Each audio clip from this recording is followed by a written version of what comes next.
2023 में बॉलीवुड की मास फिल्मों ने साल भर जो धमाका किया, उसी की देन है कि पिछले साल से ही इंडस्ट्री का हर प्रोडक्शन हाउस एक परफेक्ट मसाला एंटरटेनर खोज रहा है।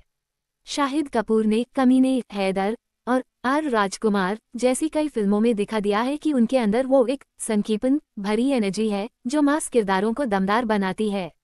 किरदारों में डार्क शेड हो तो शाहिद की परफॉर्मेंस और भी उभर कर आती है। देवा का ट्रेलर ही बता रहा था कि शाहिद को इस बार एक डार्क शेड वाला किरदार मिला है। तो क्या देवा वो मसाला एंटरटेनर है जिसका वादा फिल्म के टीजर और ट्रेलर कर रहे थे? देवा में शाहिद कपूर एक गर्म दिमाग वाले ऑलमोस्ट सन की कॉप देव आम्रे के रोल में हैं। उसे सिस्टम की कोई परवाह नहीं।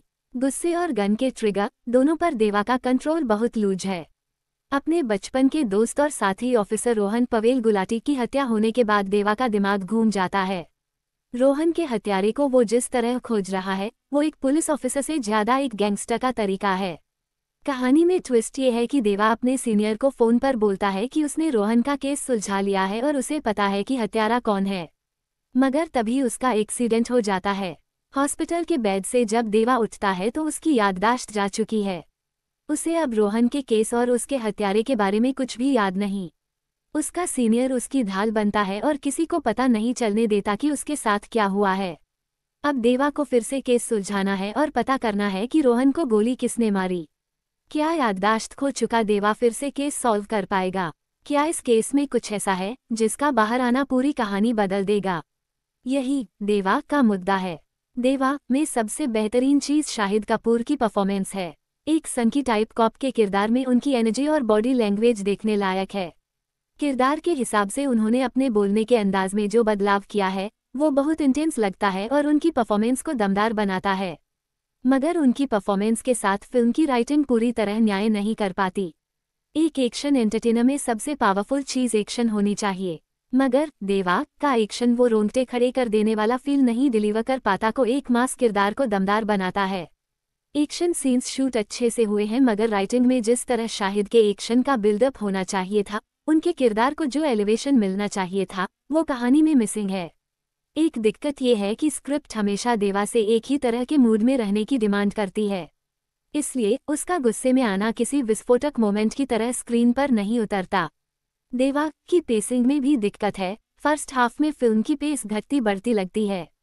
कहानी की राइटिंग कुछ यूं है कि देवा लगभग पूरे समय स्क्रीन पर बना रहता है और बाकी किरदारों के नजरिए से उसकी इमेज एक्सप्लोर नहीं हो पाती। पूजा हेगड़े के साथ शाहिद की लव स्टोरी का एंगल भी सही से एक्सप्लोर नहीं हुआ और ये रोमांस कहानी में कोई योगदान नहीं दे पाता। देवा और रोहन का रिलेशनशिप भी फिल्म बहुत अच्छे से नहीं निभा पाती। रोशन एंड्रूज के डायरेक्शन में ये एक बड़ी कमी है जो एक मास हीरो के ट्रीटमेंट को जस्टिफाई नहीं कर पाती। एक्सीडेंट के बाद वाले देवा का फिर से केस इन्वेस्टिगेट करना फिल्म का सबसे बड़ा हुक होना चाहिए था, मगर ये भी उतनी दिलचस्पी नहीं जगा पाता जितनी इस हिस्से में होनी चाहिए थी। फिल्म की सपोर्टिंग कास्ट में पवेल गुलाटी का काम इम्प्रेस करता है। जिन सीन्स में वो शाहिद के साथ हैं उनमें पवेल की इंटेंसिटी कमाल लगती है। प्रवेश राणा ने भी कॉप के रोल में अच्छा काम किया है। कुब्रा सेठ के किरदार को फिल्म ने मौका नहीं दिया, वो अपने लिमिटेड रोल में दमदार लग रही थीं। पूजा हेगड़े का भी स्क्रीन टाइम कम है लेकिन वो किरदार की जरूरत को पूरा करती हैं।